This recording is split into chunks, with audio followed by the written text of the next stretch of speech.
नाही, पण ही गोष्ट घडली म्हणून आम्ही ते वयच.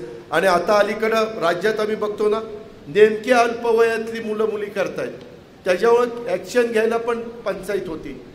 मध्ये पुण्याला पण घडलं, ते पण त्यांना शेवटी रिमांड होममध्ये ठेव, कुठं काय कर, अशा पद्धतीच्या गोष्टी घडत आहेत. आणि म्हणून कायद्यामध्ये बदल तिथं करावा लागेल आणि त्याबद्दलचा पण पाठपुरावा आम्ही करणार आहोत. त्याच्यामुळे ह्या नंबरवर तुम्ही कळवायचं आहे, 920 93 94 917. शक्ती कक्ष उपविभागीय पोलीस अधिकारी कार्यालय व प्रत्येक पोलीस स्टेशनला शक्ती कक्ष स्थापन करण्यात येणार आहे. त्यामध्ये 2 महिला पोलीस अंमलदार यांची नेमणूक करण्यात येणार आहे. सदर कक्षामध्ये महिला, मुली, बालके यांना भयमुक्त वातावरण देऊन त्यांना विश्वासात घेऊन त्यांच्या अडीअडचणींचे निराकरण करणे तसंच समुपदेशन करून त्यांना कायदेविषयक मार्गदर्शन करणे तसंच अन्याय सहन न करता निर्भयपणे बोलते करणे. कारण बऱ्याचदा कायदे मुलींच्या, महिलांच्या, मायमाऊलींच्या बाजूचे ते त्यांना बऱ्याच जणांना माहितीच नाही. फार माहिती झालं तर त्याचा दुरुपयोग करू नका, त्याचा उपयोग आपल्या सगळ्यांच्या भल्याकरता त्या ठिकाणी करा. इथं DYSP आले का, त्यांना फक्त म्हणावं, SP गेले असतील की आपण हे, मी त्यांना सांगितलं होतं आजपासूनच सुरू करा हे जे शक्ती अभियान, ते विचारा कधी तारखेपासून.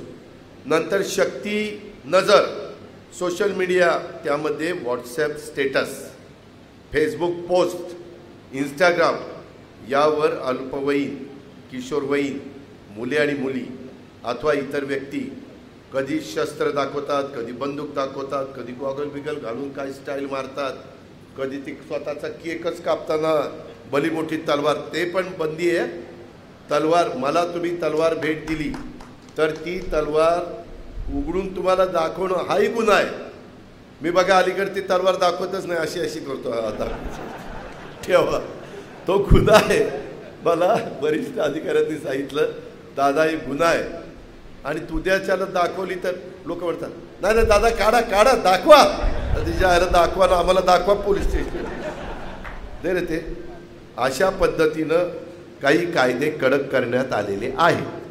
आणि म्हणून मी तुम्हाला सांगत होतो की हे जे काही पिस्तूल, चाकू अथवा धारदार घातक हत्यारांसोबत फोटो पोस्ट टाकतात, त्यावर सदर पथकाची शक्ती नजर असणार आहे. असे प्रकार आढळून आल्यास कारवाई केली जाईल. उगीच माझं बापाचं रिव्हॉल्वर पडलं होतं, मी सहज बघायला घेतलं, असं झालं नाही. परवा गोविंदा तर म्हणतोय, मी सकाळीच कलकत्त्याला चाललो होतो, माझं रिव्हॉल्वर बघत होतो पण गोळी गुडघ्यातच शिरली. आता बघत असताना गुडघ्यात गोळी, बरं आता तो अभिनेता आहे बाबा, तू म्हणतो ती खरं, त्याच्यावर काही बोलताही येत नाही. कारण खासदार होते, खासदाराचा विश्वास ठेवला पाहिजे खासदारावर, कारण मी पण खासदार होतो. नाही तर पुन्हा दादांनी चिमटा काढला, आता कशाचा चिमटा, म्हणजे मी आपला सहज बोलण्याच्या ओघात ते त्या ठिकाणी बोलून केलं. शक्तीभेट ह्याच्यामध्ये हे पण एक महत्त्वाचं आहे. शाळा, कॉलेज, सर्व सरकारी कार्यालय, खाजगी कंपन्या, hospital, ST stand, coaching classes, ते एक महत्त्वाचं आहे. कोचिंग क्लासेस, ट्युशन, बरेच जण ट्युशनला जातात.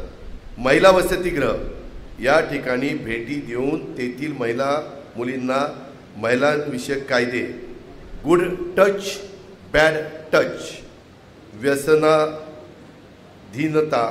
वाढती बालगुन्हेगारी इत्यादीबाबत मार्गदर्शन करून अशा प्रकारचा आळा घालणे आणि त्यांच्याशी सुसंवाद साधून त्यांचे लैंगिक, शारीरिक तसे मानसिक छळापासून संरक्षण करून त्यांचे सदरबाबत जागरूकता निर्माण करणे, सदर ठिकाणी विशेष पेट्रोलिंग नेमून त्यांच्या सुरक्षेच्या दृष्टीने योग्य ती खबरदारी घेणे, शाळा, कॉलेज, महाविद्यालय या ठिकाणी प्रबोधनात्मक कायदेविषयक, महिलांविषयीचे कायद्यांबाबतचे मार्गदर्शन व्याख्याने आयोजित करून किशोरवयीन मुली युवा शक्तीला व्यसने व गुन्हेगारीपासून परावृत्त करून त्यांचे दुष्परिणाम व भविष्यात होणाऱ्या नुकसानाबाबत माहिती देऊन बालगुन्हेगारी व महिला मुलींवरील अत्याचारास प्रतिबंध करणे, तसेच महिला व मुलींच्यामध्ये कायदेविषयक जागरूकता निर्माण करणे, तसेच सदर पथकास पुरवण्यात आलेल्या वाहनातून पेट्रोलिंग करून तसेच एस.टी. बस, रिक्षा इत्यादीमधून साध्या वेशात आमचे पोलीस किंवा महिला कॉन्स्टेबल हे त्या ठिकाणी